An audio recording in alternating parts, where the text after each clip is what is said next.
Hi everyone. I get a lot of questions about this car, its setup and how it was made and what subframe it uses and that sort of thing, so I thought I'd do a quick video just going briefly through that. So it's a Watson's front subframe. Essentially that's a Metro front subframe or an MGF rear subframe. It's been adapted slightly to take the Honda B series engines. The front of the car has been extended 90mm I think it is. You can see on the bonnet there, that's how they extended the bonnet with that strip along the back, and the wings are extended in the middle. I don't know if you can see, there's a little seam down there, but no, it's been nicely done. You can't really tell it's extended unless you park up to a standard Mini or if you tell someone. But let me just focus. Yeah, essentially, so it's a b18c4. It's running lightened flywheel, stage 2 clutch, lightened crank pulley, Skunk 2 intake with a bigger throttle body and all that sort of stuff. Standard exhaust really, because that's all that will fit. You can see the clearance is quite tight, especially down to the front subframe. Not sure what radiator that is. I just bought one that fitted and had it re-cored, slotted it in there. The car's never overheated, it never goes above half. The cooling is quite good on this. What else really? Oh, the brake servo, I had that moved over with that bracket made up, because otherwise if you don't, the brake servo comes about here and hits the distributor. So one way around that is to have a DTA system that gets rid of the distributor completely and puts it down there.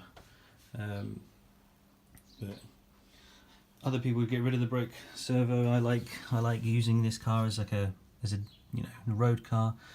I appreciate having a soft pedal on the brakes, but I'm looking to get this car turboed actually, so possibly might have to remove that anyway, and obviously remove the clutch master cylinder, so I can get a boost pipe in there. But anyway, that's for another time.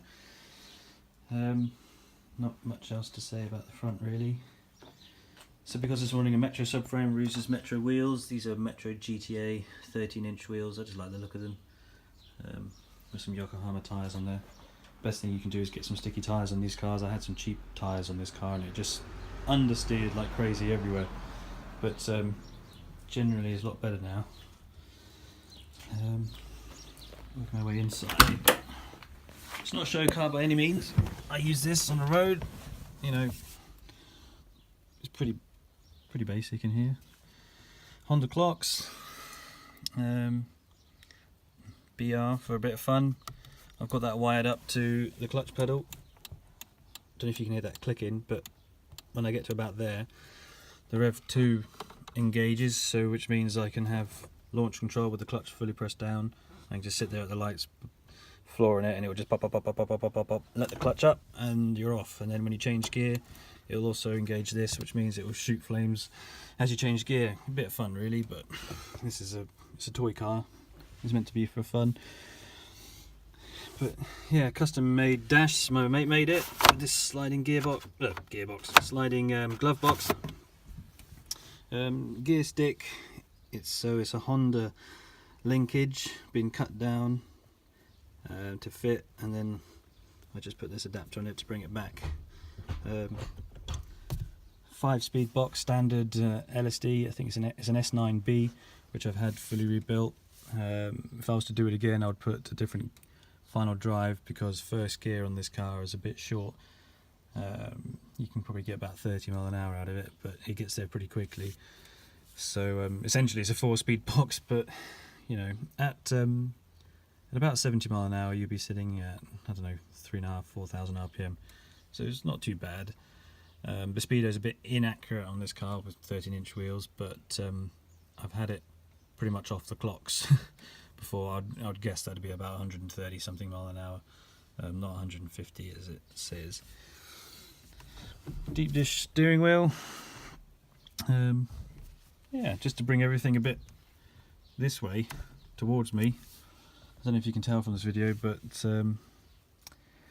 with the standard steering wheel is a bit too far away, the standard gear stick is a bit too far away, so at least now it's fine.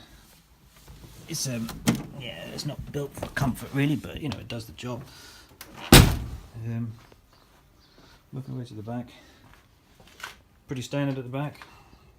Dual exhausts, bit of fun again. It shoots 2 flames when you want it to. I've got a CAD anti-roll bar in there, just to help with the handling a bit. Pretty standard in here. Again, not a show car by any means, but definitely is a goer. Makes me smile anyway. And in the back, the rear seats are removed, and it's got some ratcheting seatbelt system in the back, so it's got harnesses, but you can lean forward in them.